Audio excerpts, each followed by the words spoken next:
She arrived for her delivery, but was shocked to see her ex as the doctor. What he did next left everyone speechless. My beautiful family, you will enjoy this story. Watch till the end, feel every moment, and if it touches your heart, don't forget to like this video, comment below, and subscribe to this channel for more powerful stories from your brother, Mr. Peter. I love you all.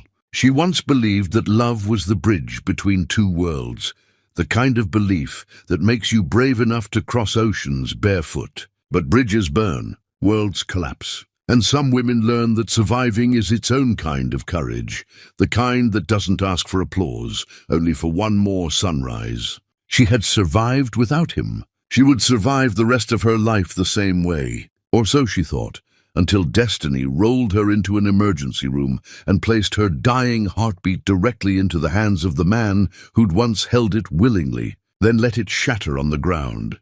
The ambulance doors exploded open when the evening shift was drowning in chaos. Paramedics wheeled Thandy through corridors that smelled of antiseptic and fear, their voices urgent as they rattled off numbers that meant nothing to her unconscious mind, but everything to the medical team receiving her.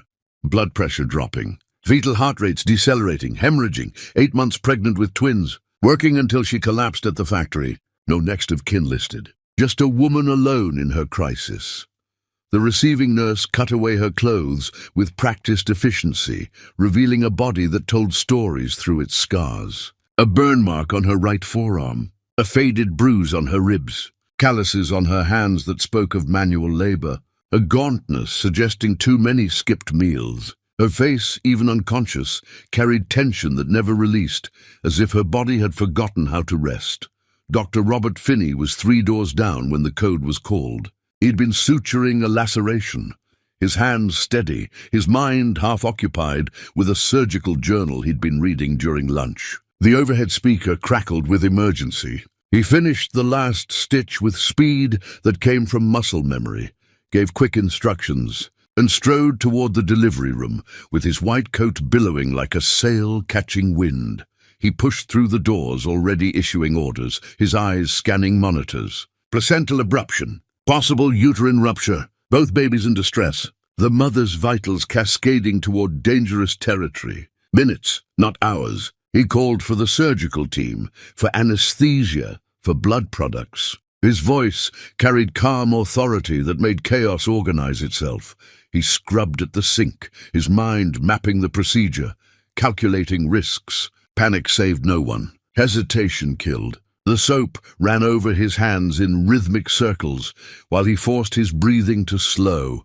When he returned to the delivery room, gloved and gowned, he finally looked at the patient's face. The nurse stepped back, giving him a clear view. The world tilted. Time stopped and accelerated simultaneously. His hands began to shake so violently he had to clasp them together. A nurse asked if he was all right, her voice distant underwater. He couldn't answer, couldn't breathe. He could only stare at the woman on the table and feel his carefully constructed life crack apart like glass under a hammer. Thandy, the name on her wristband carved into his bones. He'd spent 5 years trying to forget it, trying to convince himself that time would erase her face from his memory. 5 years of lying that he'd moved on, that his choice to walk away had been right. And now she was here, unconscious and dying, and he was the only thing standing between her and oblivion. She looked nothing like he remembered, and exactly like her all at once. Thinner, hollowed by hunger or stress. The cheekbones more prominent, shadows under her eyes darker, a scar cutting through her left eyebrow. Her hair shorter, cropped close in a style more practical than decorative. Even unconscious, there was tension in her jaw, suggesting she'd learned to carry pain without sound. A nurse touched his shoulder. They needed to move. The babies were in distress. The mother's blood pressure was dropping. He could have his crisis later. Right now, he needed to be a doctor. He nodded, swallowed the boulder in his throat, and locked every emotion into a steel box he welded shut. There would be time for feeling later. Right now, there was only the work. His hands stopped shaking. His voice steadied. He became the surgeon she needed, the one trained for this exact emergency. He called for the scalpel and made the first incision with precision that comes from years of practice. Blood welled up and he worked through it, movements economical and sure. The first baby came out blue and silent. His heart stopped until the pediatric team cleared the airways, and the cry that followed was the most beautiful sound he'd ever heard. A boy, small but fighting, fists already clenched. The second baby followed moments later, a girl, tinier than her brother, with the same fierce determination written into every labored breath. They whisked the twins away, and he focused on Thandy, on stopping the bleeding, on making sure she survived this night. When he finally closed the last suture and stepped back, when her vitals stabilized, he stood there looking at her. The anesthesia kept her unconscious, kept her safe from awareness, and he was grateful. He didn't know what he'd say if she opened her eyes and saw him. He didn't know if she'd scream or weep or turn away. Hours later, after checking on the twins in the neonatal unit, after writing orders and reviewing charts, he found himself alone in his office with the door locked and lights off. He sat in his chair and stared at his hands, these hands that had just saved her life, and wondered if she would thank him or curse him for it. His phone buzzed with messages he didn't read. His pager went off twice. Outside his office, the hospital continued its eternal rhythm, but inside time had stopped. Inside, there was only the echo of her name and the weight of questions he might never get to ask. When he finally walked back to check her post-operative condition, when he stood in the doorway watching her sleeping face in the dim monitor glow, he made a promise. He would not run this time, would not let fear make his decisions, would not walk away, even if staying meant facing every mistake he'd ever made. Whatever happened next, whatever she decided when she woke and found him standing over her like some ghost from a past she'd probably spent years trying to forget, he would be there. He would stay. The nurse doing rounds noticed him and asked if he needed something. He shook his head and turned to leave, but glanced back one more time at the woman who'd once been his entire world. As he walked toward whatever came next, one thought burned through his mind with the intensity of prayer. She was alive, and that meant there was still a chance, however small, however impossible, that love might find a way to survive even the worst kind of damage. He didn't yet know about the passionate night that would come later, about the letter she'd leave that would never reach his hands, about the daughter sleeping in the nursery who carried his blood and his features. He didn't know that fate wasn't finished with them yet, that the story he thought had ended was only beginning, that some loves refuse to die no matter how hard you try to bury them. But he would learn. When the truth revealed itself, when all the secrets came rushing to the surface like bodies from deep water, the question wouldn't be whether they could survive it. The question would be whether surviving was enough, or if they needed something more, something neither knew how to ask for but both desperately needed, a second chance at getting it right. Chapter 2. The Awakening of Buried Truths Consciousness. Return to Thandy Lumi the way dawn breaks over a battlefield. Slow and painful and full of smoke. Her body registered pain first, a deep ache radiating from her abdomen outward, like rings in water, followed by awareness of tubes and wires and the steady beep of machines measuring her continued existence. Her mouth tasted of copper and chemicals. Her throat felt scraped raw. When she tried opening her eyes, the fluorescent light stabbed through her skull. She made a sound that was half-groan before managing to crack her eyelids open. Hospital.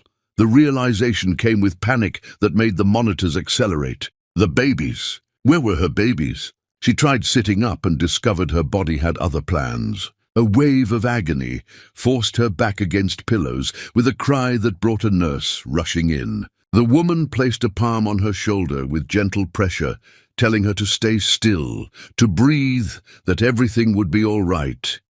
"My babies," she rasped, her voice barely recognizable. "Where are my babies?" The nurse smiled with genuine warmth. "Your babies are perfect. A boy and a girl. They're in the neonatal unit being monitored, but they're healthy and strong. You can see them soon. Relief crashed through Thandy so intensely it felt physical, as if someone had cut strings holding her suspended, and she was falling. But this time, the landing was soft. She closed her eyes and felt tears leak from the corners. Alive. Her children were alive. She hadn't failed them. The nurse checked her vitals, adjusted her IV, explained she'd undergone emergency cesarean section, that she'd been unconscious for almost 2 days. Then he listened to words float past like debris in a river, catching pieces but unable to hold on to anything concrete. 2 days. She'd lost 2 days. Who performed the surgery? Thandy asked, her voice stronger now, needing to know who she owed her life to. The nurse paused, something flickering across her face. Dr. Robert Finney. He's one of our best. You were very lucky he was on duty. The name hit her like a fist to the chest. For a moment, she forgot how to breathe.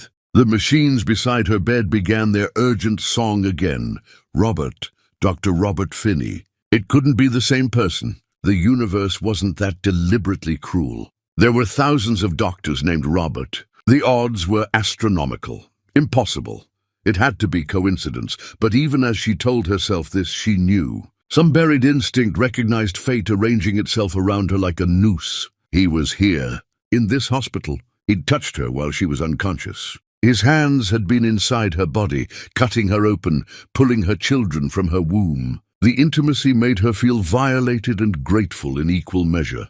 The nurse said something about rest, about not getting agitated, but Thandy barely heard. She stared at the ceiling and tried to process what this meant, tried to understand if this was punishment or mercy or the universe's sick joke. She'd spent 5 years building a life that had nothing to do with him. 5 years learning to exist where he wasn't waiting around every corner.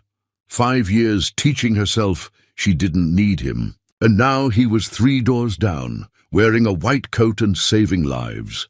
Probably having no idea that the woman he'd just operated on was the same woman whose heart he'd shattered on a sidewalk half a decade ago. The nurse left after making her promise to rest. Thandy nodded and agreed while already planning to ignore most instructions. She waited until footsteps faded, until hospital sounds settled back into usual rhythm, then carefully shifted herself higher to see out the small window in her door. The corridor was busy with organized chaos. Nurses moved between rooms. An orderly pushed a meal cart. Someone's family walked past talking in worried voices. And then at the far end, she saw him. He stood at the nurse's station reviewing a chart, his profile sharp against fluorescent lighting. Even from this distance, through the small window, she recognized the line of his jaw, the way he held his shoulders, the particular tilt of his head when concentrating. Robert Finney looked older. Lines around his eyes that hadn't been there. Hair shorter, more severe, touched with grey at temples. He wore his white coat like armor. There was something in the set of his spine, suggesting weight he hadn't carried when she knew him. He looked tired. Successful, clearly, but tired in a way that had nothing to do with lack of sleep and everything to do with lack of purpose. She watched him finish notes, hand the chart back, turn to walk down the corridor. For 3 heartbeats, she thought he'd walk right past without looking, and she felt both relief and crushing disappointment. But then he stopped, right in front of her door. His hand rose, as if to push it open, then fell back to his side. He stood frozen, staring at the door the way someone stares at a cave that might contain treasure or monsters. She held her breath, waiting. He did nothing. After a long moment, he turned and walked away, shoulders hunched slightly forward. So he did know. He knew exactly who she was, and he was avoiding her, which meant either he felt guilty or he felt nothing and didn't want the awkwardness of reunion. The day passed in a blur of medical checks, and pain medication and nurses encouraging her to eat even though everything tasted like cardboard. They brought her children in the late afternoon, wheeling them in plastic bassinets like precious cargo. When she held them for the first time while fully conscious, when she looked down at their tiny, perfect faces and counted fingers and toes, she felt something break open inside her chest that had been locked tight for years. The girl was smaller, with a cap of dark hair and eyes that seemed to look right through her. The boy was louder, already making his presence known with lusty cries the nurses said were good signs. She held them both against her chest and whispered promises into their soft hair. Promises that she'd protect them, that she'd be enough, that they'd never know abandonment. When the nurse came to take them back for monitoring, Thandy asked about birth certificates. The nurse handed her forms and a pen. She stared at blank spaces where their identities would be written into official existence. She'd thought about names during pregnancy, during long nights when she couldn't sleep. She'd made lists and crossed them out, trying to find names that meant something, that would give her children strength. For the girl, she wrote Amara Soleil. Amara meaning eternal, unfading. Soleil meaning sun, a name promising permanence and light. For the boy, she wrote Elior Zain. Elior meaning God is my light. Zain meaning God's gracious gift. Names that felt like prayers, hopes made solid. Night fell outside her window, and the hospital shifted into its nocturnal rhythm. She lay awake, staring at the ceiling, unable to stop replaying the image of Robert standing outside her door like a man at a crossroads. She didn't hear the door open. Didn't know he was there until she turned her head and saw him standing just inside the threshold, backlit by corridor lights, his face in shadow. They stared at each other across the small distance of the hospital room. Across the vast distance of 5 years. I didn't know if you'd be awake, he said finally. His voice rough and low, and she heard in it the same exhaustion she felt in her bones. She wanted to tell him to leave, wanted to scream at him. But what came out was something small and broken and unbearably honest. You shouldn't be here. I know, he said, and took one step further into the room, letting the door close behind him with a soft click that sounded like a lock turning, like a decision being made, like the beginning of something neither was ready for but could no longer avoid. Chapter 3. The Weight of Unspoken Histories. The silence between them was thick enough to choke on. Thandy watched him stand in the dim light, this man who used to know every inch of her soul, who now looked like a stranger wearing a familiar face. He'd aged in ways that went beyond grey at his temples. There was a heaviness to him now, a gravity that pulled everything inward, as if he'd learned to carry pain the way some people carry scars. Robert didn't move closer. He stayed near the door, as if keeping an escape route open, his hands hanging at his sides. She remembered those hands, remembered them holding her face like she was precious, remembered them letting her go like she was nothing. The babies are healthy, he said, his voice careful and clinical, taking refuge in facts. Amara needed some supplemental oxygen at first, but she's breathing well on her own now. Elior has been strong from the start. Both are feeding adequately. Their prognosis is excellent. She listened to him recite medical information as if they were strangers, as if he hadn't once promised to build her a life where she never had to be afraid again. Something hot and sharp twisted in her stomach. Thank you for the report, Doctor. Is that why you came here in the middle of the night? To give me an update you could have delivered during rounds? He flinched. I came to make sure you were all right. To see if you needed anything? What I need, she said, her voice low and hard, is for you to tell me how this happened. Of all the hospitals in this city, of all the doctors who could have been on duty, how did it end up being you? I work here, he said simply. I have for 3 years. You were brought to the emergency room. I was the attending obstetrician. It wasn't a conspiracy. It was just terrible luck. Terrible luck, she repeated, and the laugh that escaped had no humor in it. Is that what we're calling it now? As if the universe doesn't have a sense of irony so cruel it borders on sadistic. Robert took a step closer, then seemed to think better of it, and stopped. I didn't know it was you until they said your name. And by then you were dying and I had a choice. I could save your life, or I could let someone else try while I explained why I was conflicted. I chose to save you. I'd make the same choice again. How noble, she said, acid in every syllable. The great Dr. Finney saves the day. Do you want gratitude? Do you want me to thank you for doing your job? Do you want me to forget that the last time I saw you, you accused me of being a liar and walked away while I was on my knees begging? The words hung in the air like knives. She watched him absorb them, watched his jaw tighten and his eyes close briefly. I know what I did, he said quietly. I know what I said. I've spent 5 years knowing it. Then why are you here? She demanded, her voice rising despite the pain it caused. Why are you standing in my room like you have any right? Why didn't you just save my life and walk away? That's what you do best. Walking away. Because I can't, he said, and there was such raw anguish in his voice it stopped her cold. Because I've tried for 5 years to walk away and I can't. Because seeing you on that table made me realize I've been lying to myself about moving on. I thought I had. I thought enough time would make you into a memory I could file away. But you're not a memory. You're here. You're real. And I can't walk away from you again, even if it would be kinder if I could. She stared at him, her heart pounding, her hands gripping the bedsheets until her knuckles went white. You don't get to do this, she whispered. You don't get to show up now and say these things. You don't get to tell me you can't walk away when you already did. When you chose your family and their money over me, when you believed their lies instead of trusting me, it wasn't easier, he said, his voice breaking. It was the hardest thing I've ever done. But I thought I was protecting you. My family was vicious. They were threatening you, threatening your scholarship, threatening to destroy your reputation. I thought if I ended it, they'd leave you alone.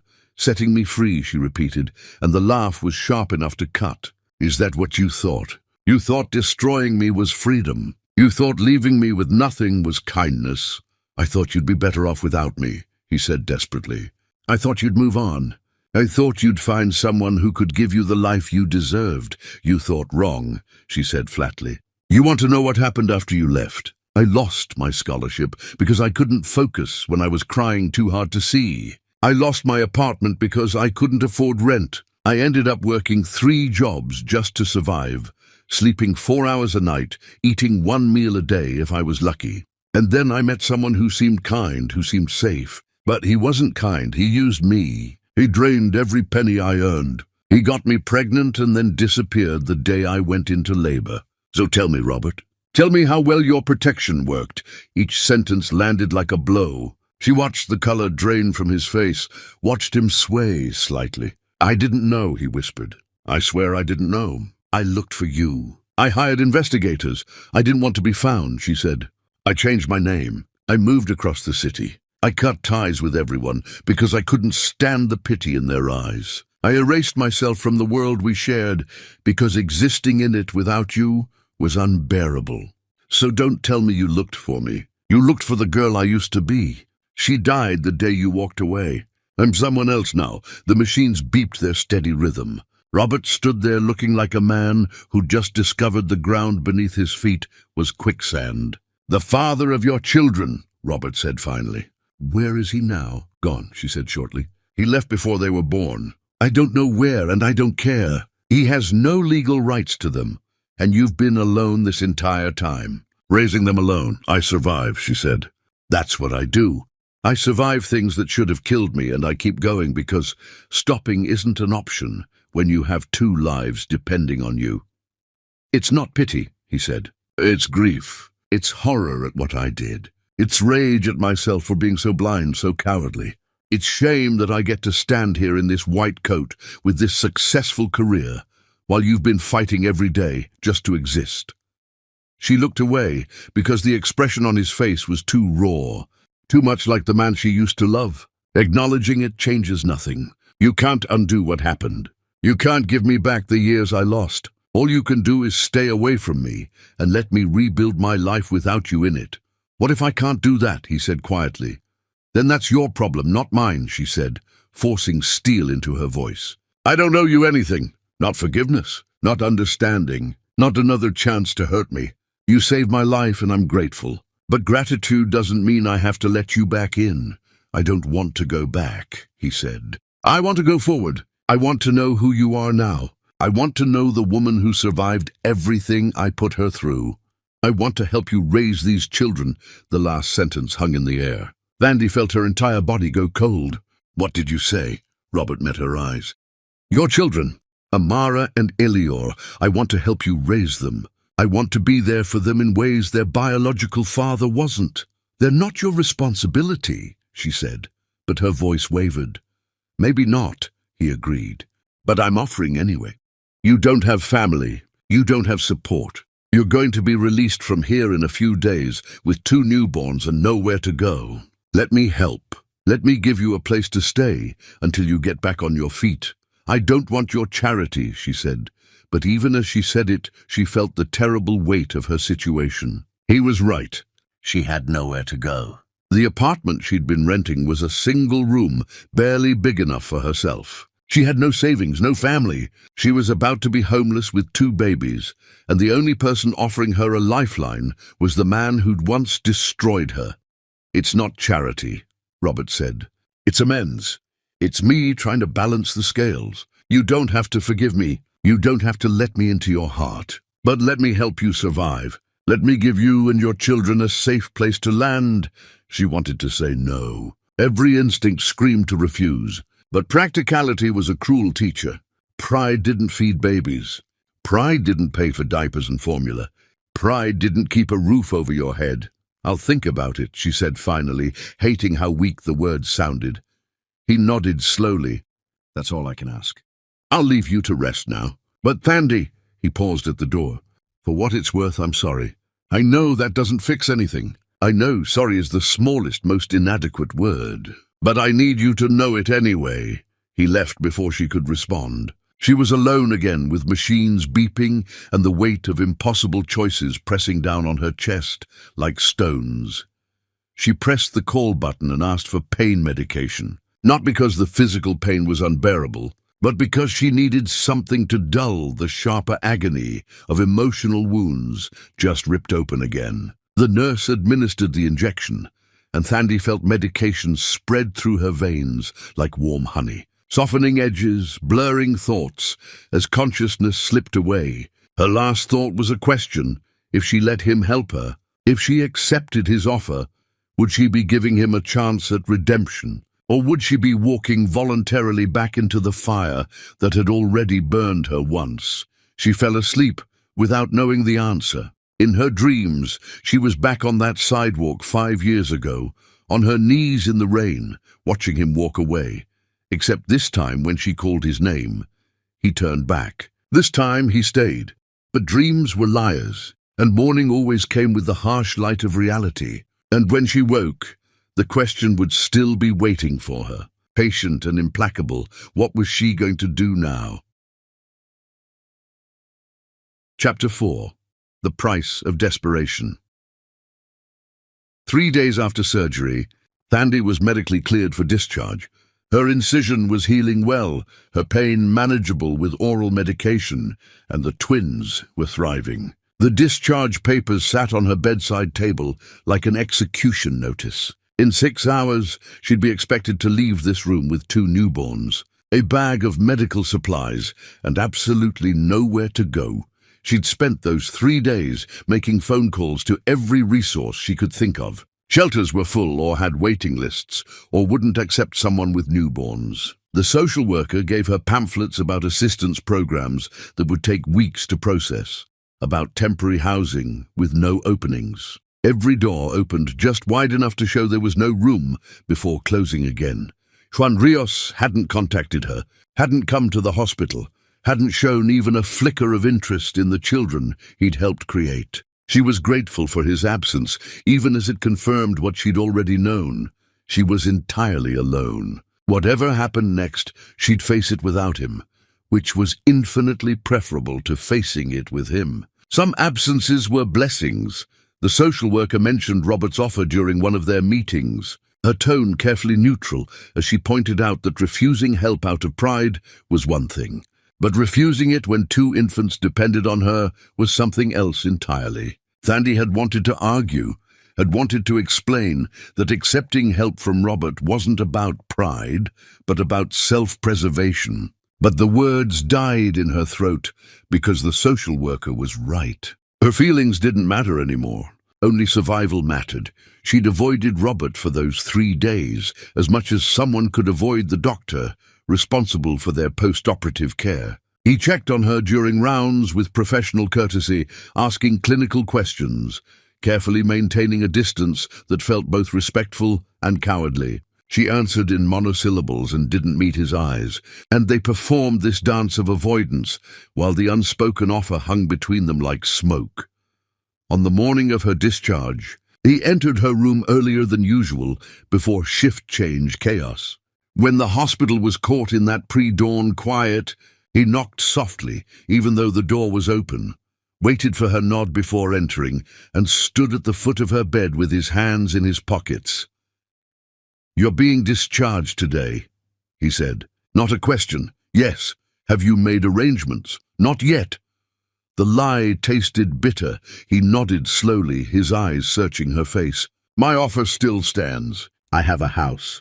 It has more rooms than I use. You and the children could stay there until you figure out your next steps. No obligations, no expectations, just a safe place to recover." She wanted to refuse, wanted to tell him she'd rather sleep on a park bench. But when she looked down at Amara asleep in the bassinet beside her bed, at the tiny, perfect face that trusted her to make the right choices, the words wouldn't come. Pride was a luxury she couldn't afford. "What would you expect in return?" she asked, her voice flat, preparing herself. Robert looked stricken, as if the question itself was an injury. "Nothing. I expect nothing. You'd have your own space, your own privacy. I work long hours, so you'd barely see me. I just want to know you and the children are safe. People don't give without wanting something back," she said. "Even kindness has a price. Then consider this payment on a debt," he said quietly. "I owe you more than I can ever repay. Let me start by giving you this small thing." Small thing. He called it a small thing, this offer of shelter when she had none. She supposed to a man like him it was small, but to her it was everything. It was the difference between homelessness and safety. She looked away, blinking back tears that had no business being in her eyes, and made a decision that felt like stepping off a cliff. "I'll stay for 1 month, only until I can find a job and a place of my own. And we need rules, boundaries. You don't get to act like you have any claim on me or my children. You don't get to play house. You're providing temporary housing. That's all." "Agreed," he said, and the relief in his voice was palpable. "Whatever boundaries you need, I'll respect them. I'll have one of the guest rooms prepared. It's on the opposite side of the house. You'll have your own bathroom. There's a nursery that was never used, if you wanted for the twins, a nursery that was never used." The words hung there, full of implications she didn't want to examine. Had he been married? Had there been loss? She didn't ask, because she didn't want to know, didn't want to see him as someone who'd suffered too. "When can we leave?" she asked instead. "I can arrange for a car this afternoon, after the pediatrician does the final check. I'll have everything you need set up at the house. Formula diapers, clothes. I can provide for my own children," she said sharply, even though they both knew she couldn't, not yet. "I know you can," he said gently, "but let me help until you're back on your feet." She nodded curtly, dismissing him, and he left without trying to say more. When the door closed, she picked up Amara and held her against her chest, breathing in that newborn smell, and tried not to think about the house she'd left. The man who might have given her everything if she'd been brave enough to stay. The car that arrived that afternoon was understated but expensive, driven by a service rather than by Robert himself. She was grateful for his absence. The driver was professional and courteous, loading her meager belongings and the twins' car seats with practiced efficiency. She watched the hospital disappear through the rear window and felt like she was leaving behind the last neutral ground.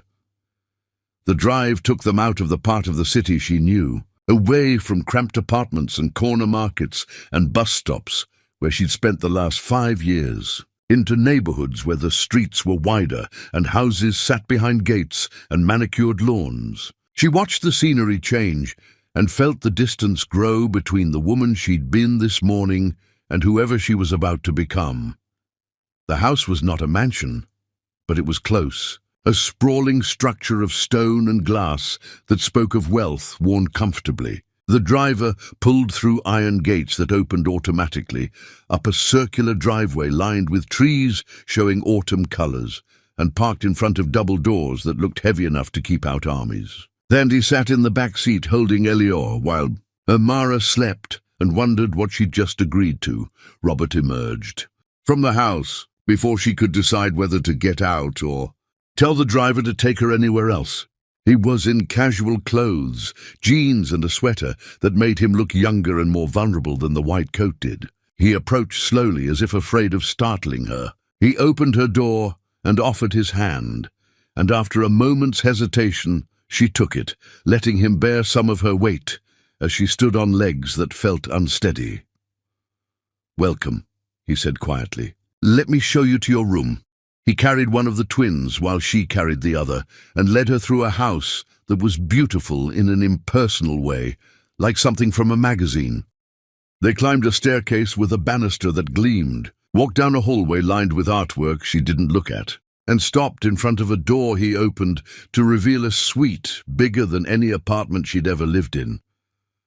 The room had a large bed with fresh linens, a sitting area with comfortable chairs, windows that overlooked a garden, and an attached bathroom with a tub deep enough to drown in. Through another door, she could see a nursery painted in soft neutrals, equipped with 2 cribs, a changing table, a rocking chair. It looked like something from a dream. It looked like a trap.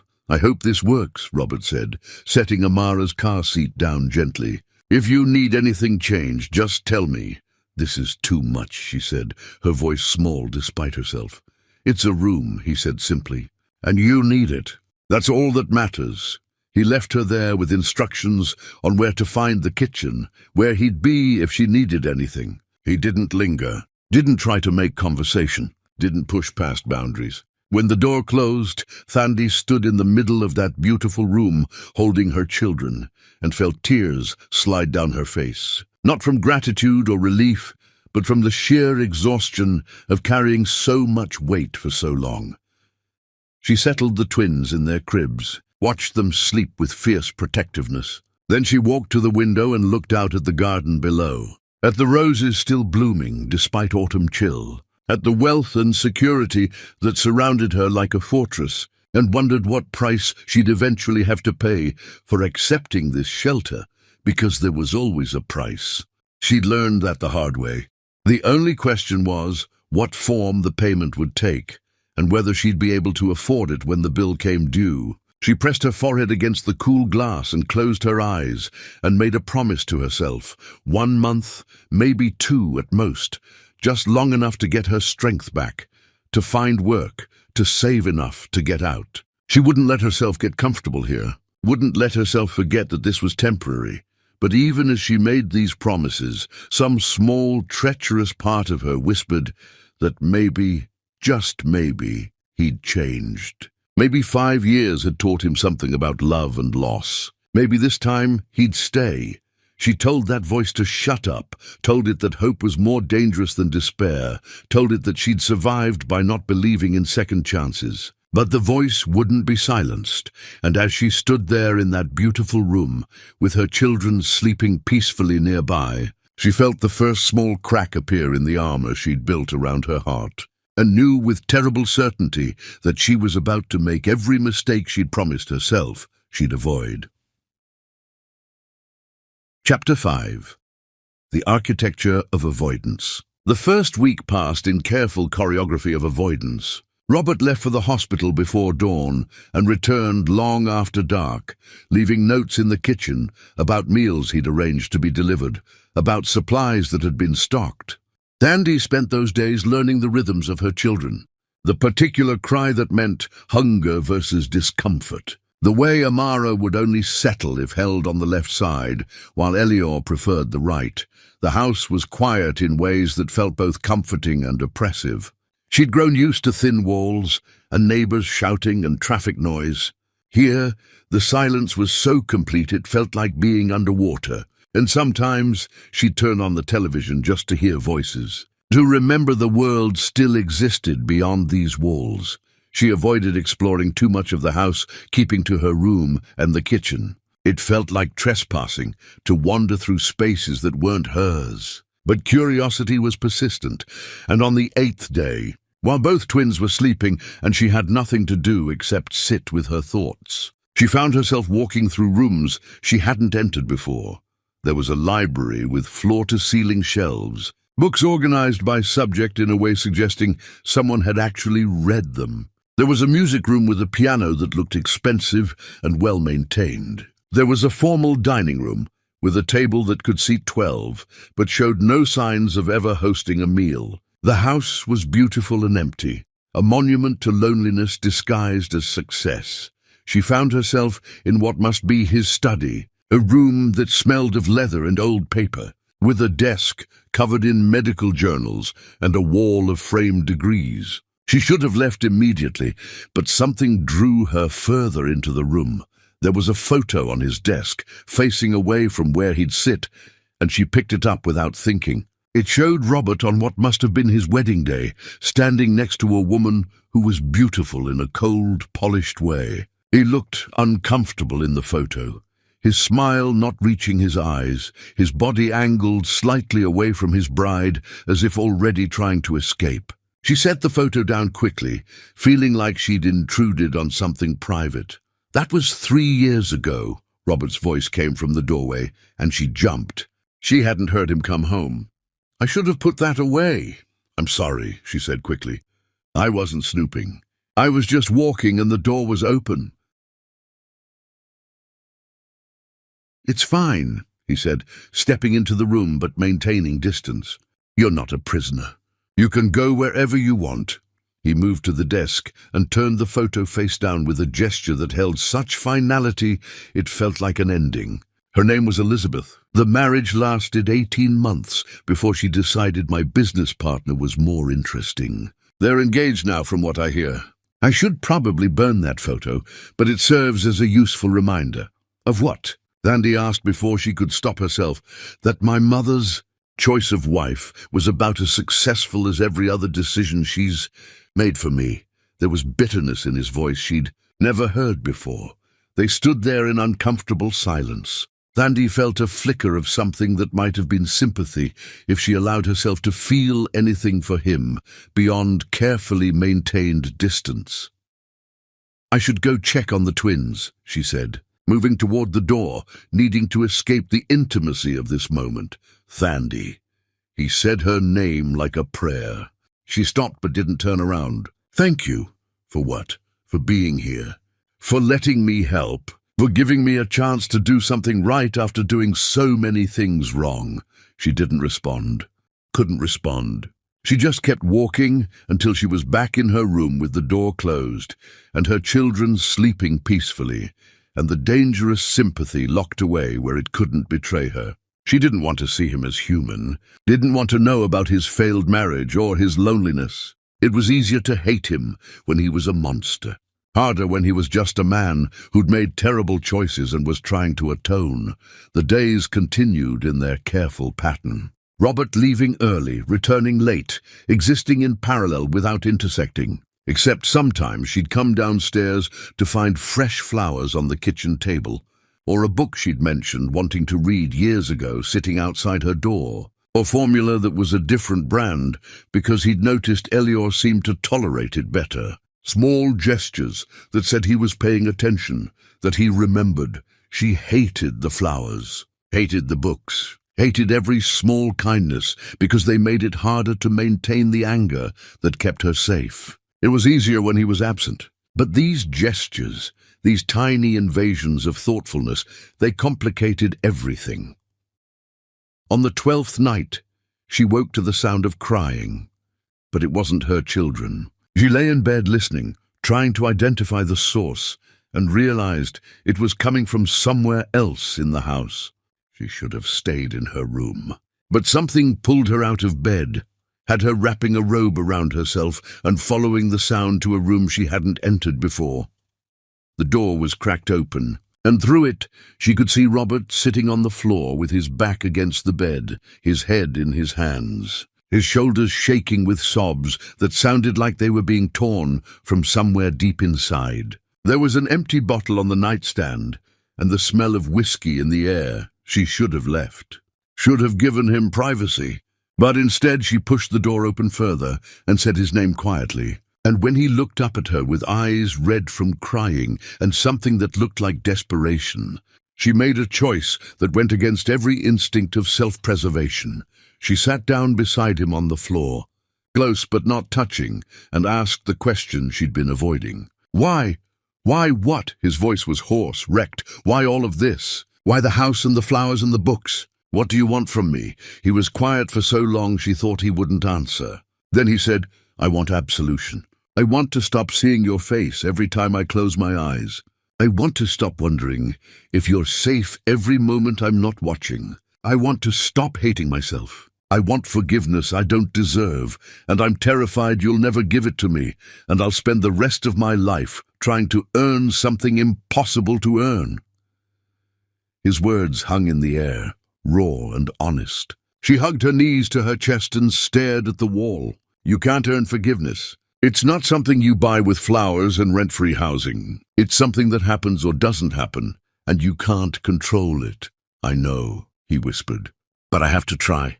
Because the alternative is accepting that I destroyed the best thing in my life, and there's nothing I can do to fix it. I can't accept that. I can't live with that. So this is about you, she said, and there was an edge to her voice. About making yourself feel better. About easing your guilt. Not about me. No, he said urgently, turning to face her. That's not what I meant. I'm explaining this badly. I'm half drunk and exhausted, and I haven't slept more than 4 hours a night since you showed up in my emergency room, because every time I close my eyes I see you dying and I can't make it stop. She looked at him then, really looked at him, and saw the dark circles, the weight he'd lost, the tremor in his hands. He looked like someone hanging on by his fingernails. You need to sleep, she said, and was horrified to hear concern in her voice. I can't, he said simply. Every time I try, I dream about losing you again. About watching you die, about all the ways I failed you. You're not failing me, she heard herself say, and wondered when she'd started lying. You're giving me a place to stay. You're helping me take care of my children. That's more than anyone else has done. Your children, he repeated, something strange in his tone. You keep calling them your children. Not our children, never ours. They're not yours, she said, confused. I know that, he said quickly. I know they belong to you and that man who abandoned you. But sometimes, when I watch you with them, when I see you holding them and loving them, I wish things had been different. I wish we hadn't lost what we had. I wish they were ours. The confession sat between them like something breakable. Thandy felt her throat tighten with emotions she couldn't name. You can't wish for things that never were and never will be. It doesn't change anything. I know, he said again. But knowing something and accepting it are different things. They sat there on the floor in that dark room with the smell of whiskey between them and years of history pressing down like weight. And Thandy felt something shift inside her, some small movement like the first crack in ice before the thaw. She was still angry, still hurt, still convinced that trusting him was dangerous. But she was also tired of carrying all that weight alone, tired of being hard all the time. You need to sleep, she said again, softer this time. You can't help anyone if you work yourself to death. Will you stay? He asked, and his voice was small, almost childlike. Just until I fall asleep. I sleep better when I know you're safe. She should have said no, should have stood up and walked back to her room. But instead she nodded. And when he moved to lie down on the bed, still in his work clothes, she sat in the chair by the window and watched him. His breathing evened out within minutes, the alcohol and exhaustion pulling him under. After an hour, when she was sure he wouldn't wake if she left, she stood to go. But as she passed the bed, his hand shot out and caught her wrist, his grip gentle but insistent. Please, he mumbled, still mostly asleep. Don't leave. Not yet. She could have pulled away. Should have pulled away. Instead, she found herself sitting on the edge of the bed, found his hand still holding hers, found herself staying when every instinct told her to run, when his breathing deepened again into true sleep. She carefully extracted her hand and walked back to her room, closing the door behind her and leaning against it, as if it could protect her from the realization settling over her like snow. She was in trouble, because somewhere in the last 2 weeks, somewhere between the flowers and the books, and the careful kindness and the broken man crying on the floor, her armor had developed cracks. And if she wasn't careful, if she didn't guard herself more carefully, those cracks would spread until the whole structure came crashing down, and she'd be left defenseless against the one person who'd already proven he could destroy her. She climbed back into bed and pulled the covers up to her chin and told herself that tomorrow she'd start looking for jobs, for apartments, for ways to get out before she made a mistake that would cost her everything. But even as she made that promise, she knew she was lying. She was already making the mistake, had been making it from the moment she agreed to come here. The scariest part was that a small, treacherous part of her was hoping she would. Chapter 6. The night everything changed. 3 weeks into living in Robert's house, Thandy woke to screaming. Not her children's screaming, which she'd become attuned to. This was different, adult, male, coming from Robert's room with such raw terror that she was moving before conscious thought caught up. She found him thrashing in his bed, tangled in sheets soaked with sweat, his voice hoarse from shouting. Nightmares so violent they'd pulled him into some hell she couldn't see. She stood in the doorway, uncertain, and then he screamed her name with such anguish the decision made itself. She crossed to the bed and shook his shoulder, calling his name, trying to pull him back. His eyes flew open, but didn't see her at first, still trapped between sleep and waking. When he grabbed her wrist, his grip was tight enough to bruise. She didn't pull away. She stayed still until recognition flickered into his eyes. "Thandy," he gasped. "You're alive. You're here." "I'm here," she confirmed, sinking down onto the edge of his bed without thinking about boundaries. "I'm fine. The twins are fine. It was just a dream." He pulled her against him then, his arms wrapping around her with desperate strength, his face buried in her hair, his whole body shaking. She should have pulled away, but his terror was so palpable that she found herself holding him back, her hands smoothing up and down his back. "I keep seeing you die," he whispered, "every night, 1,000 different ways. And I can't save you. I'm not dead," she said quietly. "I'm right here." He pulled back just enough to look at her, his hands coming up to cup her face, his thumbs brushing away tears she hadn't realized were falling. "You're really here. This is real.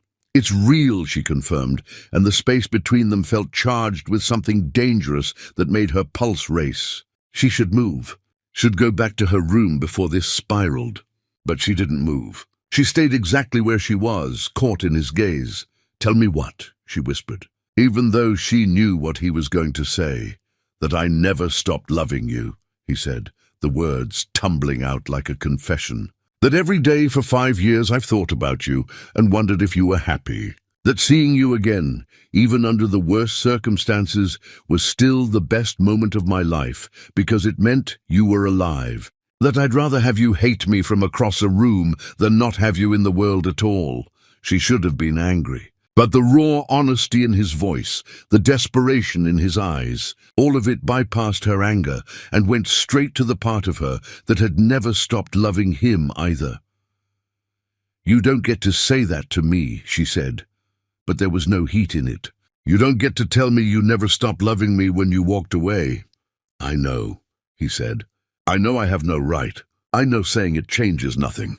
But I needed you to hear it anyway, because if I die tomorrow, I need you to know that you weren't wrong about what we had. It was real. It was everything. And I destroyed it because I was a coward, not because you weren't worth fighting for." His words broke something open inside her, and suddenly she was crying, really crying. All the grief she'd been carrying for 5 years came pouring out. And Robert pulled her close and let her cry against his chest, his arms around her, his own tears falling into her hair. They stayed like that until the storm passed, until her sobs quieted and exhaustion settled over both of them. When he shifted them both down onto the pillows, when he pulled the covers over them, she didn't protest. When his arms stayed around her and her head found that hollow between his shoulder and chest that used to be her favorite place, she didn't pull away. "Just for tonight," she whispered. "Just because we're both exhausted and broken." "Just for tonight," he agreed. But they both knew it was a lie. She fell asleep listening to his heartbeat. And when she woke hours later to early morning light, she found herself tangled around him in ways that were far too intimate. His hand was splayed across her lower back. Her leg was hitched over his hip. Their faces were inches apart. She should move. But as she started to shift away, his arms tightened and his eyes opened, looking directly into hers. "Don't go," he said quietly. "Not yet, please. Tell me to stop," he whispered. "Tell me this is wrong and I'll let you go.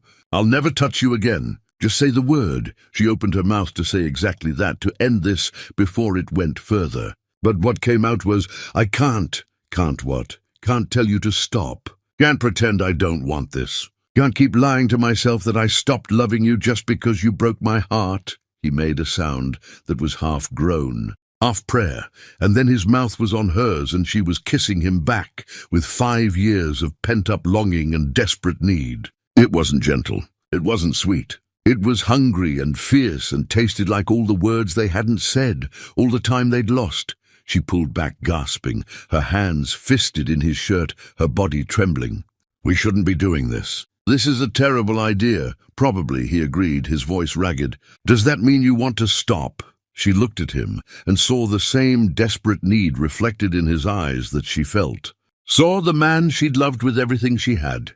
Saw the man who'd destroyed her. And made a choice that went against every bit of common sense she possessed. "No," she whispered. "I don't want to stop." What followed was inevitable as gravity. They came together with desperation that spoke of years of deprivation. Every touch was both familiar and brand new. He explored the changes in her body with reverent attention, kissing every scar. She mapped his body in return, finding new scars of his own. They moved together with a synchronicity that should not still exist after so much time, but it did. When they finally joined, when he pressed inside her with aching slowness, they both froze, overwhelmed by the intensity. "Look at me," he said, his voice strained. "I need you to see me, to know it's me." She opened her eyes and met his gaze, and what she saw there took her breath away. Love, pure, undiluted, unguarded love. And in that moment she stopped fighting, let herself fall into this with full knowledge it might destroy her again. They moved together slowly at first, then with increasing urgency, chasing something that felt like redemption, like healing, like coming home. When release came, it was mutual and shattering. He collapsed beside her, pulling her into his arms, and she went willingly. They lay there in the aftermath, reality beginning to creep back in. But exhaustion was pulling at her, and before she could form words, sleep claimed her. When she woke again, the sun was higher, and she was alone. Panic seized her briefly, until she heard the twins crying down the hall. She got up and pulled on the robe he'd left at the foot of the bed. She found Robert in the nursery, somehow managing to hold both twins, rocking them both with competence that surprised her. He looked up when she entered, and the expression on his face was so tender it made her chest tight. "They were crying," he said softly. "I thought I'd let you sleep." She nodded, unable to speak past the lump in her throat, and watched him with her children. This was dangerous. This was more than physical. This was her heart opening up despite every warning. "Thandy," he said quietly. "About this morning—" "Don't," she interrupted. "Don't apologize. Don't tell me it was a mistake. I wasn't going to," he said. "I was going to tell you that I meant everything I said, that I love you, that I never stopped, that if you give me another chance, I'll spend the rest of my life proving I won't walk away again. But I also know words are cheap, so I'm not asking you to believe me. I'm asking you to let me show you. Let me prove it through actions." She walked over to him, looked down at her children in his arms, looked at his face with its mix of hope and fear and determination. "I can't promise anything. I can't promise I'll ever fully trust you again, or that this will work out. I know, he said, but, she continued, I'm willing to try, not because I'm sure it will work, but because the alternative is walking away from something that might be real, and I've spent 5 years regretting the things I didn't fight for. The smile that broke across his face was like sunrise, and when she leaned in to kiss him, gentle and brief, with the twins between them, it felt like a promise neither of them knew if they could keep, but were willing to risk everything to try. What she didn't know, what she couldn't know yet, was that the night they'd shared had created more than just a tentative reconciliation, that the passionate hours in his bed had planted a seed that would grow into the most complicated gift either could imagine, that when she eventually left, when circumstances forced her hand, she'd be carrying more than just memories, she'd be carrying his daughter, but that revelation was still weeks away. And for now, in this moment, there was just the 4 of them in that bright nursery, trying to figure out how to build something new from the wreckage. It wouldn't be easy, but they were trying, and sometimes trying was enough to start with. Chapter 7. The Unraveling. For 2 weeks they existed in a fragile bubble of almost happiness. Robert adjusted his schedule to spend more time at home, to be present for morning feedings and evening baths, to share the weight of caring for 2 infants. They moved carefully around each other, testing boundaries, relearning how to be in the same space without armor. There were good moments, sweet moments, moments where she could almost believe this might actually work. And then there were moments where the past rose up like a ghost, and she remembered why trusting him was dangerous. They didn't talk about what they were, didn't define the relationship or make plans beyond the immediate future. It felt safer that way. He slept in her room more nights than not, but kept clothes in his own room, maintained the fiction that they were still separate people living separate lives who just happened to share space and sometimes a bed. It was a comfortable lie. She'd started looking for work, sending out applications to entry-level positions. The responses were disappointing but expected. No one wanted to take a chance on a single mother with gaps in employment and no marketable skills. But she kept trying because the alternative was accepting permanent dependence on Robert. On the 15th day, everything changed. She'd just put the twins down for their afternoon nap when nausea hit her with sudden violence. She barely made it to the bathroom before vomiting. She sat on the cold tile floor, shaking and confused, because she'd been feeling fine all morning. Food poisoning, maybe. A stomach virus. Something that would pass. But it didn't pass. It happened again the next morning. And the morning after that. By the 4th morning, as she knelt over the toilet with Robert holding her hair back and rubbing circles on her back, a terrible suspicion began to form. A suspicion she immediately tried to dismiss because it was impossible, because her body was still recovering from giving birth, because she was breastfeeding, except not impossible. Never impossible. She bought a pregnancy test on a trip to the pharmacy, hiding it under the diapers and formula as if concealing it would make it less real. She waited until Robert left for a shift at the hospital, then locked herself in the bathroom with hands that wouldn't stop shaking. 3 minutes. She set a timer on her phone and paced the small bathroom, counting seconds, trying not to think about what a positive result would mean. How impossible the timing was. How unfair it felt to be pregnant again when she was still learning how to be a mother to the children she already had. The timer went off. She looked at the test. 2 pink lines, unmistakable, positive. She sank down onto the closed toilet lid and stared at those 2 lines until they blurred through tears.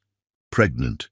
She was pregnant. With Robert's child. The man who'd left her once and might leave her again. The man she was trying to trust but hadn't quite managed to.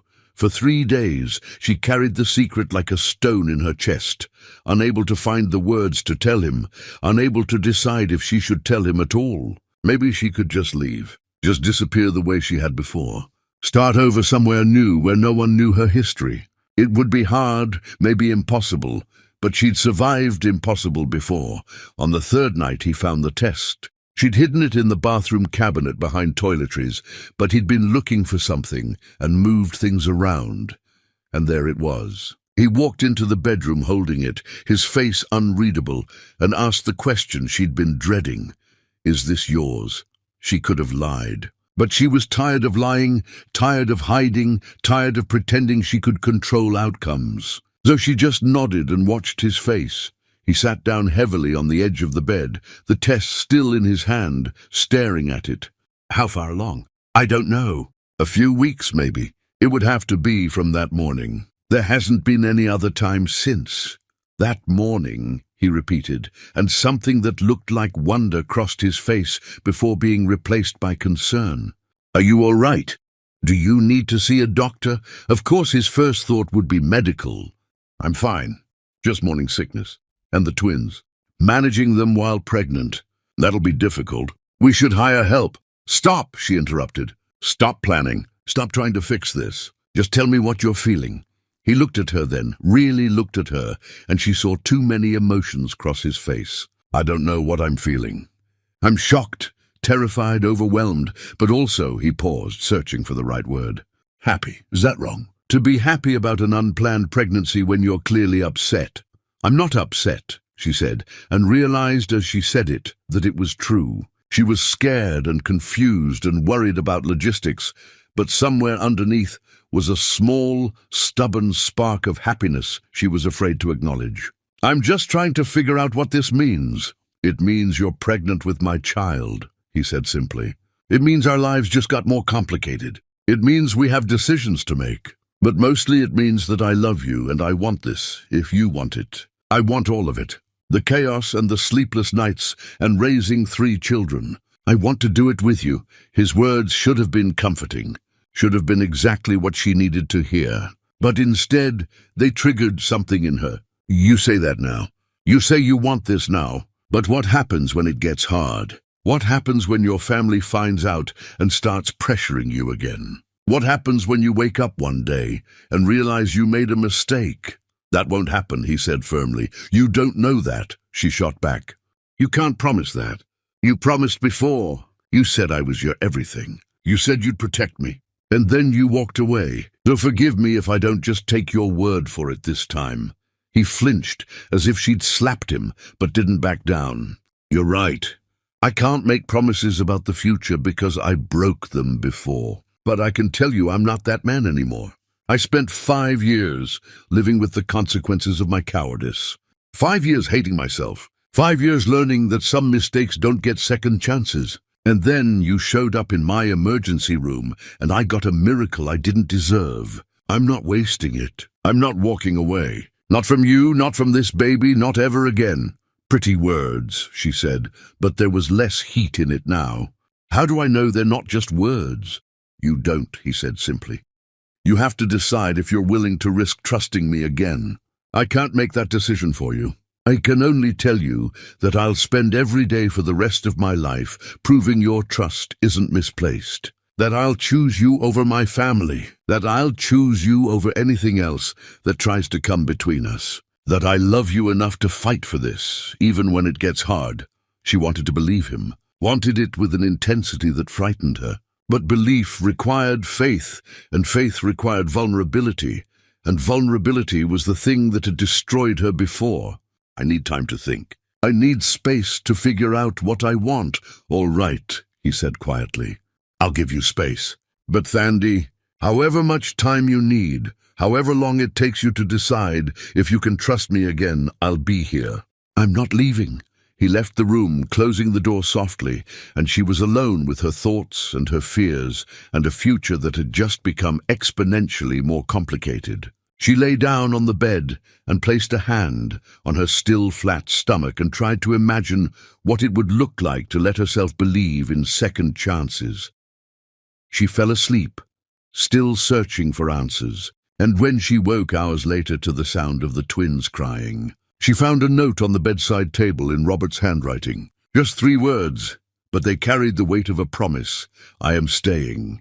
She tucked the note into her pocket and went to tend to her children, and tried not to think about the fact that she wanted desperately for those words to be true, for him to mean them. But wanting something didn't make it real, and hope was a dangerous thing. So she held her children and whispered promises to the baby growing inside her that she'd protect them all, that she'd be enough even if no one else stayed. And she tried not to notice the way her heart was already starting to hope again, despite every warning, despite knowing better, because sometimes hope was stronger than fear.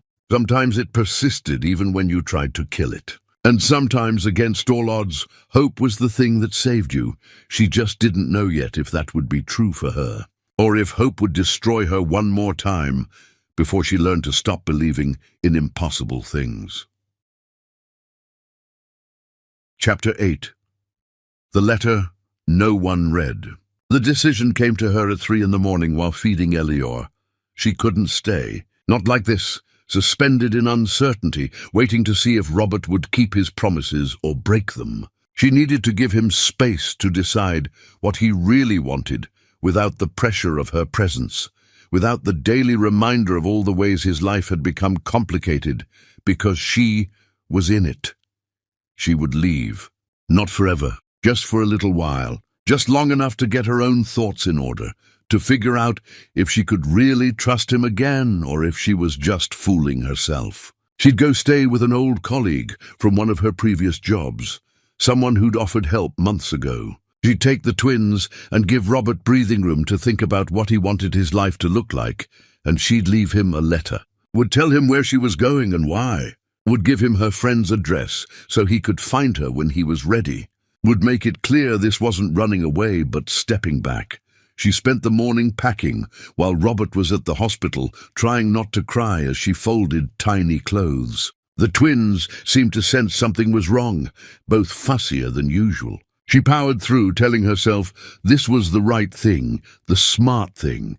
The letter took her an hour to write. She told him about the pregnancy, about her fear, about needing time to think without the weight of his presence influencing her decisions. She told him she wasn't leaving because she didn't love him, but because she loved him too much to stay without being sure. She wrote out her friend's address carefully, underlining it twice so he couldn't miss it. She ended with a promise that she'd be waiting, that when he was ready, she'd listen. She left the letter on his pillow, propped against the headboard where he couldn't miss it. She took one last look around the room that had briefly felt like home. At the nursery, where he'd held her children with such care, at the house that had offered shelter. Then she called a cab, loaded the twins, and left before she could change her mind. What she didn't know, what she couldn't have predicted, was that Robert came home early that day. Came home in the middle of her departure, pulling into the driveway just as her cab was pulling out. He saw her in the back seat, saw the twins in their car seats, saw her pale face through the window as the cab drove past. He didn't see the letter, didn't know she'd left him an explanation, an address, a way to find her. All he saw was her leaving.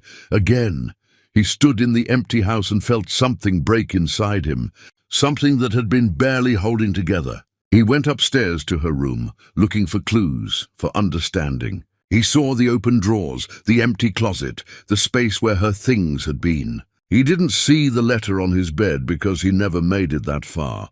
Never got past the doorway, where the evidence of her departure hit him like a blow. He sank down, onto the floor right there in the hallway, and put his head in his hands and tried to understand what had just happened, tried to figure out what he'd done wrong, tried to process that she'd left him, had taken the twins, had walked out of his life. He should have known better than to hope, should have known that second chances were fairy tales. Meanwhile, Thandy arrived at her friend's apartment to discover the friend wasn't there, had moved 6 months ago without updating contact information. The apartment had new tenants who looked at her with confusion. She stood in the hallway with 2 crying babies and all of her possessions in a single bag and felt panic rising. She had no backup plan, had put everything into this one option, had been so certain this friend would help. She pulled out her phone to call Robert to tell him what had happened. But the phone was dead, had died sometime during the cab ride. She tried the payphone in the lobby, but it was broken. She had no money for another cab. Had spent the last of her cash on the ride here. Had no credit cards, no bank account, nothing. She was stranded with 2 infants who needed to be fed and changed, and she had nowhere to go and no way to reach anyone. For the first time since leaving the hospital, she understood the full magnitude of what she'd done. She'd left safety for a plan that had fallen apart before she even arrived. She'd left Robert without giving him the letter that would have explained everything. She'd gambled everything on a friend who wasn't there. She found a bench outside the building and sat down, the twins in their car seats on either side of her. The afternoon was fading into evening. Soon it would be dark. Soon she'd need to find shelter, food, a place to keep her children safe. She'd been homeless before, had survived worse. She could do it again if she had to. But the thought of subjecting her babies to the kind of deprivation she'd endured made her physically ill. They deserved better. They deserved safety and warmth and full bellies. Hours passed. The twins cried, and she fed them and changed them and tried to keep them comfortable, while her mind spun, trying to find a solution that didn't exist. People walked past, some glancing with pity, others with suspicion, most not looking at all. She was invisible in the way homeless people are invisible, a problem too big to solve. As darkness fell, a woman approached her, older, well-dressed, with kind eyes. She asked if Thandy needed help, if she had somewhere to go. Thandy wanted to lie, wanted to maintain the fiction that she had everything under control, but exhaustion had stripped away her ability to pretend. She told the truth. She had nowhere to go. No money, no phone, no way to reach anyone who might help. The woman made a call, and within minutes a social worker arrived. Young, efficient, sympathetic but professional. She explained about shelters, about emergency assistance. But all the shelters were full. All the emergency housing was occupied. The best she could offer was a waiting list and a warm meal at a community center. Thandy accepted because she had no other choice, and let herself be guided to a building that smelled of industrial cleaners and desperation. She fed her children and ate food that tasted like nothing, and tried not to think about the house she'd left, the man who might have given her everything if she'd been brave enough to stay. The letter sitting unread on a bed in an empty house. She spent that night on a cot in a room full of other women with their own stories of how life had led them here. She held her babies and whispered promises she didn't know if she could keep. Tomorrow she'd find a working phone, would call Robert, would beg him to come get them if he was willing, would swallow her pride and admit she'd made a mistake. But tonight, in this shelter, she allowed herself to cry for the mess she'd made, for the perfect life she'd walked away from out of fear, for the letter sitting unread that would have changed everything if only Robert had found it. She cried until she had no tears left, then held her children closer and tried to believe that morning would bring better options. Across the city, Robert sat in his dark house and stared at walls that had briefly felt less empty, and tried to figure out how to survive losing her twice. He didn't know about the letter, didn't know she'd meant to explain, didn't know that her leaving had been about fear rather than rejection. He only knew that she was gone, that he'd been abandoned again, that every promise he'd made had been useless against whatever had driven her away. He went to bed alone and didn't sleep, and upstairs on his pillow the letter waited in the dark. A map to a destination no one would ever follow because no one knew it existed. Sometimes the worst tragedies are not the ones that happen, but the ones that almost happen. The near misses and miscommunications that create chasms where bridges should have been. And sometimes love isn't enough. Sometimes timing matters more. Sometimes a letter left unread changes everything. And sometimes the distance between two people who love each other is measured not in miles, but in the simple failure of one person to walk 5 more steps into a bedroom and see the words that would have made all the difference. That night, 2 people who loved each other slept in separate places, both believing they'd been abandoned, both convinced that hope was a lie, neither knowing that a single piece of paper contained all the answers they were desperately seeking.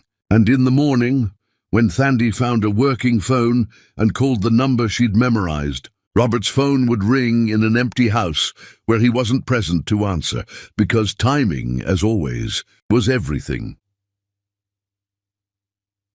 Chapter 9. The Reckoning.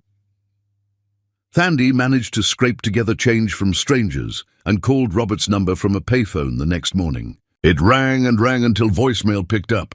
His voice, professional and distant. She left a message, trying to keep her voice steady, as she explained where she was, what had happened, begging him to call back at the shelter. Then she hung up and waited, feeding the twins and trying to ignore curious stares, checking with the front desk every 10 minutes to see if anyone had called. No one had. She tried again at noon, and again at 3. Each time it went straight to voicemail, and she left increasingly desperate messages. By evening, she had to accept a terrible possibility. Either he couldn't answer, or he was choosing not to. Either something had happened to him, or he'd decided she wasn't worth the trouble anymore. Both options made her chest feel like it was caving in. What she didn't know was that Robert hadn't been home to hear her first message, hadn't even looked at his phone, which he'd left charging in his office while he buried himself in work, taking every shift offered, volunteering for every surgery, doing anything to keep his mind occupied. When he finally picked up his phone that evening and saw 8 missed calls from an unknown number, he deleted them without listening. Probably a telemarketer. Probably nothing important.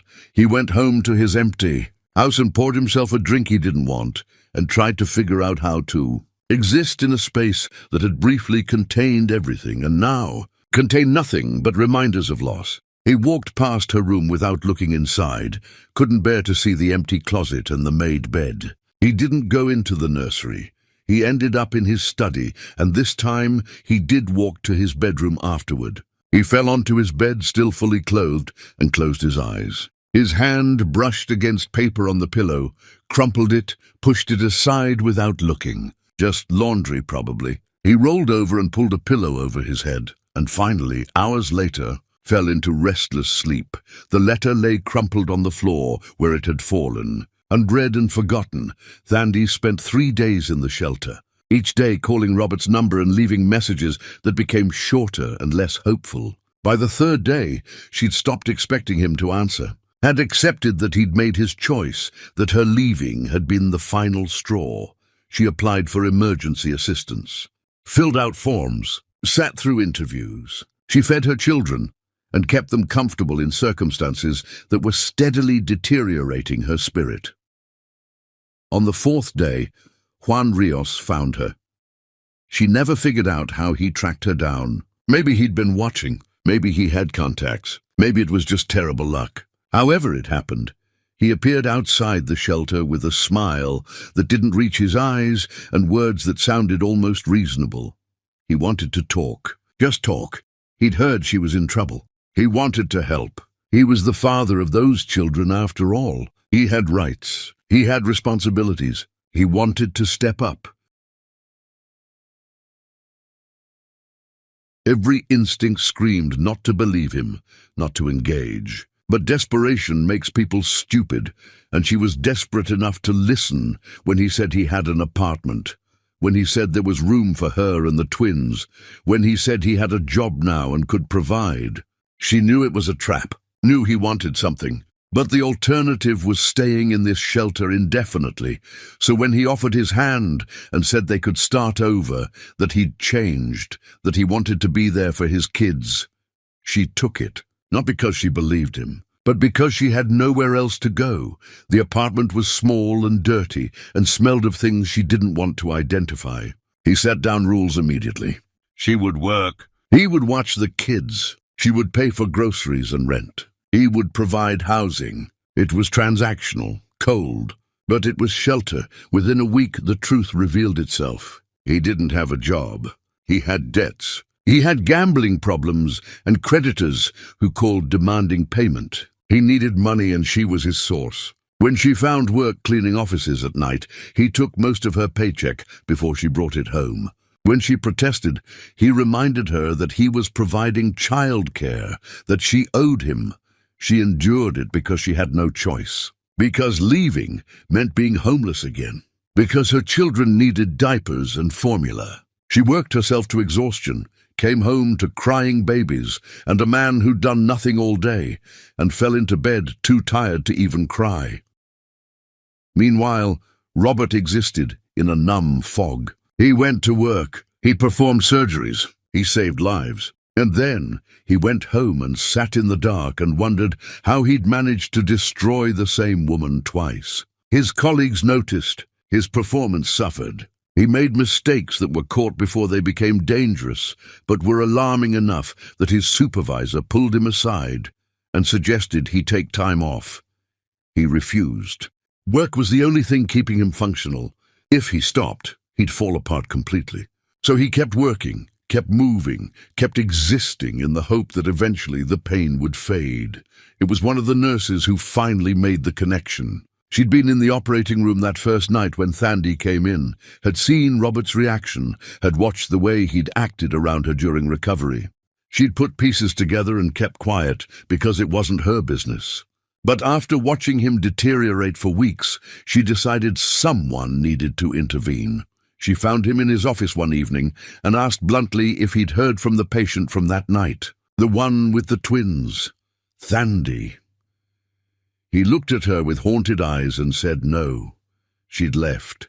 It was over. The nurse studied him for a long moment and then asked when he'd last been home, when he'd last checked his messages, when he'd last actually looked through his house. Something in her tone made him pause, made him actually consider what she was asking. He couldn't remember the last time he'd checked voicemail, couldn't remember looking through anything in Thandy's room, had been avoiding those spaces. The nurse suggested gently that maybe he should check, just to be sure, just to make certain he hadn't missed something. People didn't usually leave without a word. People usually left explanations, even when they were running.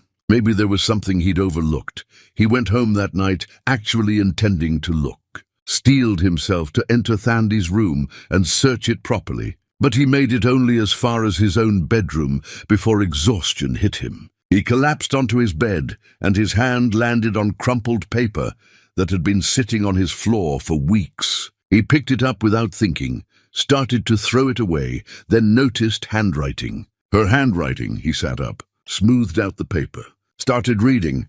By the second paragraph, his hands were shaking so badly he could barely hold the page. By the end, he was on his feet and grabbing his car keys and running for the door with the letter clutched in his hand.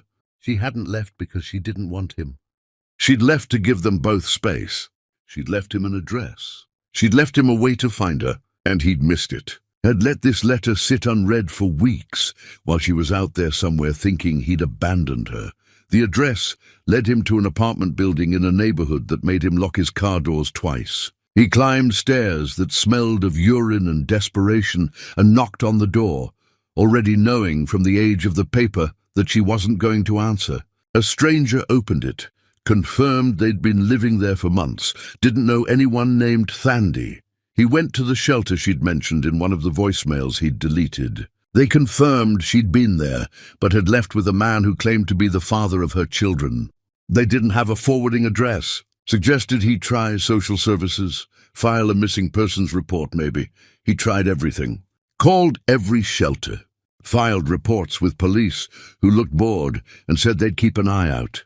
Hired private investigators who took his money and came back with nothing. She'd vanished, and this time he knew it was his fault. This time he had the letter that proved she'd wanted him to find her, and he'd failed her. Weeks turned into months. His search became obsessive. He neglected work, spent every free moment trying to find some trace of her. His savings dwindled. Most leads went nowhere. But he kept trying because stopping meant accepting he'd lost her forever. He was in his office late one evening when his phone rang with a number he didn't recognize. He answered, hoping it was a lead. Instead, he heard a small voice ask if this was Dr. Finney. He confirmed it was. There was a pause, and then the voice said there was a woman here who needed help. She wouldn't give her name, but she kept asking for this number. She was in bad shape. Could he come? He was moving before the voice finished speaking, grabbing his coat, demanding an address. He broke every traffic law getting there. The address was a hospital on the far side of the city. He ran through the emergency room doors, already asking for her, describing her, begging someone to tell him where she was. A nurse led him to a room and pulled back the curtain, and there she was, Thandy. Looking so thin he barely recognized her, bruises on her arms, exhaustion written into every line of her face. She was holding a baby, a girl, smaller than the twins had been, with dark hair and features that looked disturbingly like his own. Their eyes met, and he saw hope and fear and desperate relief all at once. "You came," she whispered. "I didn't get the letter," he said, his voice breaking. "I didn't see it until weeks later. I've been searching for you ever since. I'm so sorry. I'm so sorry I didn't find it sooner," she started crying. And he moved to the bed and pulled her into his arms as carefully as he could, mindful of the baby between them, and let her sob against his chest while he whispered apologies and promises and pleas for forgiveness. They stayed like that until the storm passed, until she could breathe normally again. She told him everything, about Juan, about the apartment, about working herself to exhaustion while he took her money, about getting pregnant and being terrified to tell Juan, about hiding the pregnancy until it was too obvious and then being thrown out, about giving birth alone with no one to call. She told him about the daughter she'd just delivered, about how she knew the moment she saw her that this baby was his, not Juan's, that the timing made it impossible for it to be anyone else's child, about how she'd asked the nurse to call him, not knowing if he would answer, taking one last desperate chance. And he had come, had dropped everything and run to her, was here now holding her and promising that this time he wouldn't fail. "What's her name?" he asked softly, looking down at the baby. "I was waiting for you," she said. "I wanted you to help me choose." They named her together, sitting in that hospital room with their daughter between them and years of mistakes behind them. They named her Serafina Grace, Serafina meaning fiery one, Grace meaning mercy, redemption, the gift of being forgiven when you don't deserve it. It was perfect, and when he finally asked what happens now, what do we do next, she looked at him with eyes that had seen too much suffering, but still held hope, and said the only thing that mattered: we try again. We try again, and this time we don't let anything tear us apart. He kissed her forehead and promised he'd spend the rest of his life making sure. Nothing did. He didn't know yet about all the battles that lay ahead. Didn't know that his family would fight harder than before. Didn't know that Juan would come back demanding rights. Didn't know about the legal fights and emotional warfare, but in that moment, holding his daughter and the woman he loved, having finally found her after months of desperate searching, none of that mattered. All that mattered was that they were together, that they were trying. That love, against all odds, had survived long enough to be given one more chance. And sometimes, one more chance was all you needed. Chapter 10. When love refuses to die, Robert brought them home the next day. And this time there was no hesitation, no careful distance. He carried Serafina while Thandy managed the twins, and when they crossed the threshold, he turned to her and said with absolute certainty that this was their home now, not his. That she wasn't a guest, but the woman he intended to spend the rest of his life with if she'd let him. She'd nodded, too exhausted to do anything else, and let him guide her to the master bedroom, not the guest room she'd occupied before. When she started to protest, he stopped her with a look that contained years of regret and determination. They were done pretending, done maintaining walls, done acting like they were anything other than what they'd always been. Two people who loved each other despite every reason not to. The first week was adjustment, learning how to parent 3 children, learning how to exist in the same space without armor, learning how to be vulnerable after so much time spent protecting themselves. Robert took leave from the hospital, refused to go back until Thandy said she was ready, and she realized with wonder that he meant it. He was choosing them over everything else. Finally, completely. Serafina was a week old when Robert's mother called. He hadn't spoken to her since Thandy left the first time, had let the calls go to voicemail. But she was persistent, and eventually he answered because avoiding her forever wasn't realistic. The conversation lasted less than 3 minutes. She demanded to know where he'd been, why he was neglecting family obligations. He told her the truth in words that were calm but immovable. He'd found Thandy. She'd given birth to his daughter. He was building a life with her and 3 children. His mother's response was predictable: shock, outrage, accusations that Thandy had trapped him, threats about what this would do to the family reputation. He listened until she ran out of words. And then he said something he should have said 5 years ago. "I'm done letting you control my life. I'm done choosing your approval over my happiness. I love Thandy. I love my daughter. I love the twins as if they were my own blood. And if accepting that costs me my place in this family, then I'm choosing them over you." Every single time. The silence that followed was long and heavy. Then his mother said, in a voice made of ice, that she'd come to see this situation for herself, to meet this woman who'd apparently destroyed her son's common sense. Robert agreed because he knew the confrontation was inevitable. His mother arrived 3 days later with an entourage that included his father, 2 aunts, and a cousin who worked in law, clearly brought along to assess legal ramifications. They stood in the foyer like an invading army, taking in the evidence, baby equipment scattered across expensive furniture, the sound of infants crying from upstairs, the general chaos. Thandy came down the stairs carrying Serafina, flanked by Robert, who held Elior, while Amara dozed in a carrier against his chest. The image they presented was undeniable: a family. Not a conventional one, perhaps, but real nonetheless. His mother's eyes swept over them with an expression that could have frozen water. "So this is what you've chosen," she said. "This woman and these children over everything we built." "This woman has a name," Robert said quietly. "Thandy Lumi. And yes, I've chosen her. I'm choosing her. I will always choose her." His mother turned her attention to Thandy, and the look she gave her was designed to strip away dignity, to make her feel small. Thandy had felt that look before, had crumbled under it once, but the woman standing there holding Robert's daughter wasn't the same girl who'd begged on a sidewalk 5 years ago. This woman had survived abandonment and poverty and abuse. This woman had given birth alone and clawed her way back. This woman wasn't going to be intimidated. "You trapped him," his mother said. "First time didn't work, so you found another way. Got pregnant deliberately." "That's enough," Robert started, but Thandy raised a hand. "Let her finish," Thandy said calmly. "Let her say everything."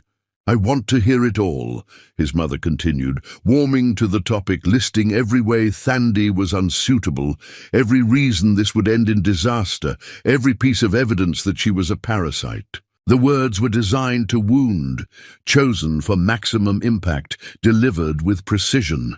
Thandy listened without flinching, without crying, without giving his mother the satisfaction. When the tirade finally wound down, Thandy spoke into the ringing silence. "Are you finished? Because I have something to say now, and you're going to listen. Your son loved me 5 years ago. Loved me enough that it frightened him, frightened you, frightened everyone who saw how complete it was. And you couldn't stand that. Couldn't stand that he'd found something you didn't choose. So you lied to him. You fabricated evidence. You poisoned his mind against me because you'd rather see him miserable and obedient than happy and independent. And it worked. He left me. He destroyed me. But I survived it. I survived losing him. I survived poverty and abuse, and every terrible thing that happened after. I survived giving birth alone. I survived all of it without your money or your approval or anything from your family except pain. So now, when you stand in this house and tell me I'm not good enough, understand this. I don't need you to think I'm good enough. I don't need your approval. I only need Robert, and he's already chosen me. So you can accept that and find a way to be part of his life, or you can leave. But you will never make me feel small again. Those days are over. The silence that followed was absolute. No one in that room had ever spoken to his mother that way. The shock on her face would have been comical if the moment weren't so serious. But before she could formulate a response, Juan Rios walked through the front door. Robert hadn't locked it after his family arrived. And Duan took advantage, strolling in with confidence that suggested either stupidity or desperation. He looked at the gathered assembly, at Thandy with the baby, at Robert with the twins, and smiled in a way that made Thandy's blood run cold. "Interesting family meeting," Juan said casually. "Hope I'm not interrupting. I just came to discuss visitation rights for my children. I'm their father, after all." Thandy felt her grip tighten on Serafina. "You have no rights.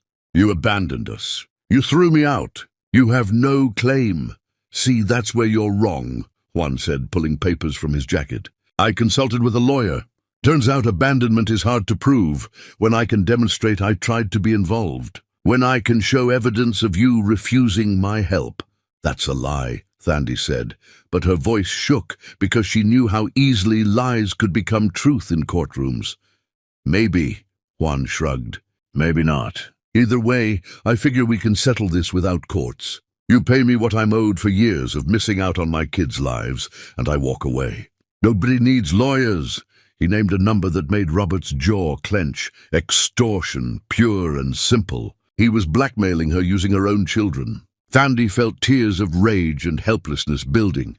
But then Robert stepped forward, and the expression on his face made Juan take an involuntary step back. When Robert spoke, his voice was quiet and cold, and more terrifying than shouting. "Let me make something very clear. You have no rights to these children. You abandoned them. You abused their mother. You threw her out when she needed you most. And now you show up trying to blackmail her. So here's what's going to happen.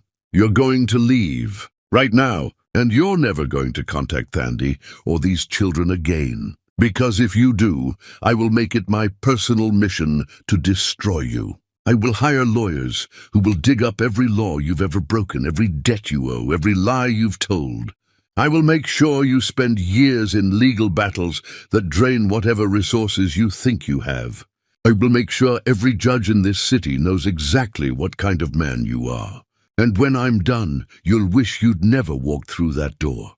You can't threaten me," Juan said, but the bravado was cracking. "That wasn't a threat," Robert said. "That was a promise. Now get out of my house."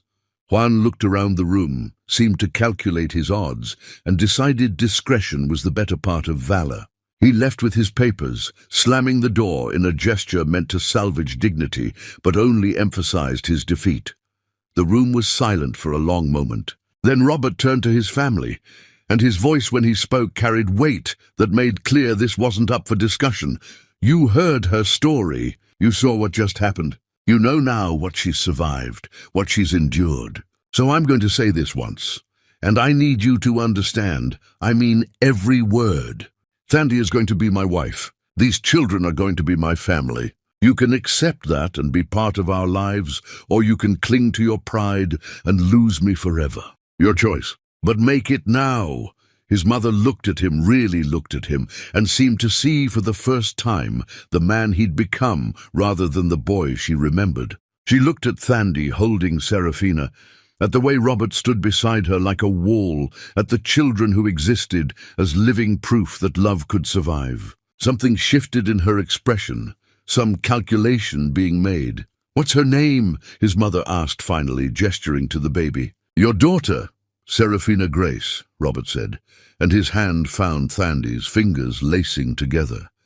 His mother moved closer, slowly, as if approaching something fragile. She looked down at Serafina's sleeping face, and Thandy saw the exact moment when recognition hit, when she saw her son's features reflected.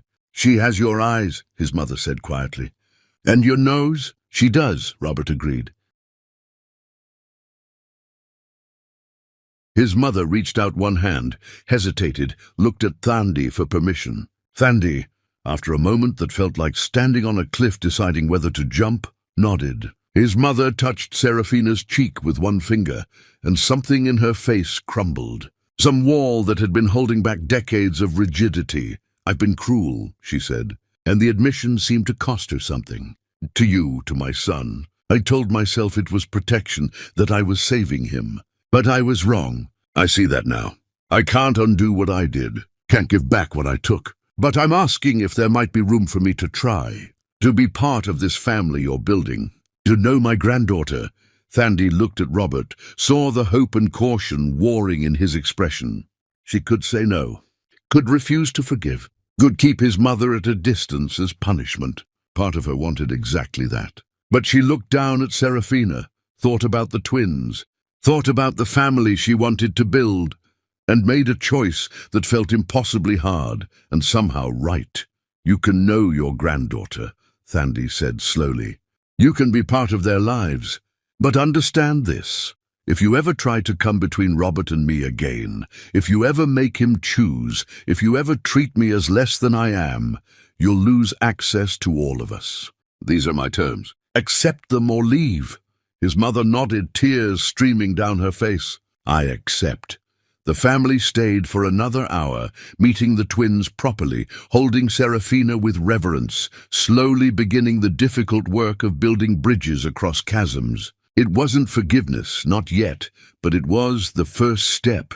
When they finally left, when the house was quiet except for sleeping babies, Robert and Thandy collapsed onto the couch together, exhausted and overwhelmed and somehow victorious. He pulled her against his side, and she let her head rest on his shoulder.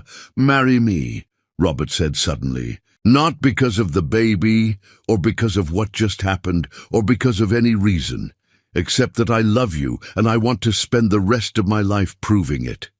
Thandy pulled back to look at him. "Are you sure?" "Really sure? Because if we do this, there's no going back. No running when things get hard. I've never been more sure," he said. "I've lost you twice. I won't survive losing you a third time. So marry me.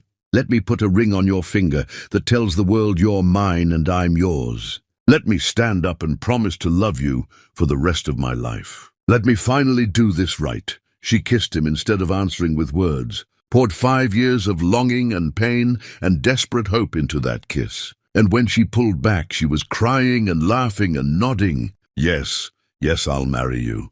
The wedding happened 3 months later in the same garden where she'd once imagined getting married before that dream died. But this time, it was real.